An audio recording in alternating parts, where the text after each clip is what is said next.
I play with a lot of beginners who are misled into believing that the game we play on the course isn't called golf, but rather golf swing. But believe it or not, once you have just a few fundamentals down, your golf swing doesn't really matter all that much. You can take your swing to the course and break 80. Nathan and Chris hosted me at their home club, where we'll take a look at my swing. That's not one anyone would teach. Not a lot of club head speed, but we accomplished the most important thing of playing decent golf, which is keeping the ball in play. Once you can do that, all of the scoring actually happens here, inside 100 yards. And with good lag putting and tidy play inside 100, you'll find yourself making a lot of pars. So to the beginner golfer who asks, where do bogeys come from? If you're keeping it in play off the tee, it's not there. And that swing would never be confused with Adam Scott's, but it doesn't necessarily spell a bogey. Bogeys come from here. You should get up and down virtually 100% of the time with a short chip and an easy putt like this. But that's where bogeys come from. That dovetails into another important topic for the beginner golfer and the scratch golfer alike, managing expectations.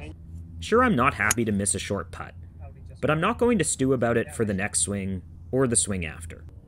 For the round is long and full of terrors and opportunities, like par 5s. And guess what? I don't seize this scoring opportunity either, but that's okay. The short par 4 fourth presents another scoring opportunity. That's about what you want to do right there, dude. And we keep it in play off the tee. And from 100 yards, we'd like to get this closer. So this turns into more of a look at par than birdie. But guess what creeps up on us? That play inside 100 yards. Unfortunately, we'll have to take another bogey here. A lot of golfers I play with would be hitting a 9-iron or even a wedge here. But hitting a 7-iron all of 140 yards in this case also doesn't lead to bogeys. It might be hard on the ego, sure, but being tidy inside 100 yards makes you a lot of pars. And if you find your distances aren't allowing you to hit greens in regulation, even with your 2 consecutive best shots, tee it forward. This is probably the biggest advice I give to beginner golfers. It's no fun to have a lag putt like this for par instead of birdie, just because you're playing the wrong tees. And this time inside 100 yards, with a tough lag putt, we clean up the comebacker for par. To my last point, this par 3 is literally too long for me to be playing. It's fine. It requires all of a 4-wood and I don't even get it there. And I compound it with a mistake from inside 100 yards. Looking back at this scorecard, there was a set of combo tees that would have had me playing this hole at well under 200 yards, and that was the better set of tees for me. So back to the topic of expectations. I don't expect to make pars on 230-yard par 3s, and I'm not going to let it faze me on the par 4 8th. I pull this one a bit left of the green, and it will put the lag putting to the test again. And the camera has a funny way of making shots down the line appear shorter than they are, but that was the cleanup from that first putt. If you keep the ball in play off the tee on a par 5, you're effectively left with a very short par 4. I'll usually have wedge in on a par 5, and I do here on 9. I take aim right at the flagstick here, but it checks up a bit short. But nonetheless, this one's makeable. It doesn't quite drop, and we'll close the 9 3 over.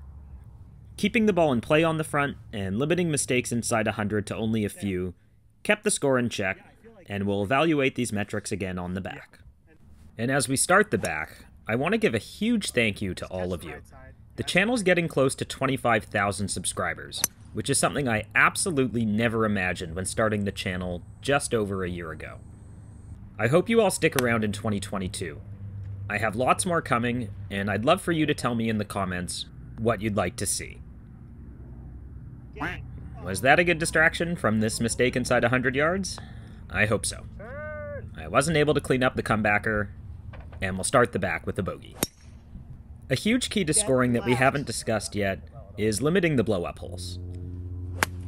They often seem to creep up out of nowhere, and that happens to me here on 11.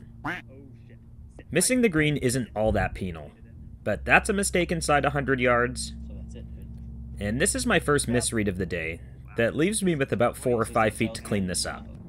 I try to ram it home, No. and it's 2 mistakes inside 100 yards that lead to a double bogey. We'll put it behind us by not letting our ego get the better of us on this shot. A lot of my playing partners are hitting irons here, but I grab the 190 club, realizing that it's important to just get this one on the green. I do that and clean it up for par. Club selection is a topic that I hope to dedicate a video towards soon. Here on 13, I have about 10 or 15 yards longer than I did on the approach on the last hole, but I'm hitting the same club. And in this case, it's the right club. It leaves me with a makeable birdie. Unfortunately, that one doesn't flirt with the hole. And that one almost doesn't drop, but it is a par. Club selection also has a lot to do with commitment. And here on 14, I'm trying to take something off of a 9-iron, and it leads to my worst approach shot of the day. And worse still, I compound it with not one, but 2 mistakes inside 100 yards. And we were talking about blow-up holes. They come out of nowhere just like this one, and unfortunately it's another double bogey. What's that line about your worst shot of the day? It's the worst shot of the day so far. This one is even worse on 15, but it skirts up to green high.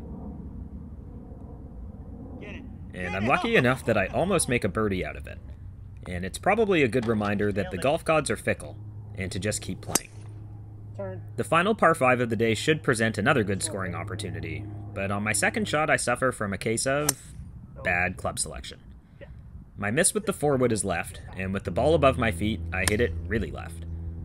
I'm left with a bad line into this green, and I'm lucky that I managed to hit it. And looking back through the footage of this round, it became evident that I really started losing confidence with the flat stick on the back 9. You can see I'm not even confident with the tap-ins. On a better day with the flat stick, this could have been a sub-80 round. This is another makeable one, and it doesn't really even flirt with the hole. But we'll take a par going into 18, where for the first time all day, we fail to keep it in play. I have to take a lateral, but I'm fortunate on this approach shot to hit the front of the green. And I've been asked a lot if filming slows up play. It doesn't, but I'll confess that sometimes on putts like this, I decide that I'll finish them out and get my camera out of the way. And on 18, it cost me a 3-putt double bogey. Looking over this round, we definitely kept the ball in play off the tee, with only 2 stray drives. And in looking at where we lost strokes, it's clear that our 10 over par was mostly due to errors inside 100 yards. Of course, mental lapses led to a few as well. But just to belabor the point, I think it's far more important for the amateur golfer to hone their game inside 100 yards and sharpen their mental play than it is to endlessly grind on the golf swing. Yeah, you too, man. Have safe travels, dude. Thanks. Yeah, drive safe to Palm Springs. Yeah.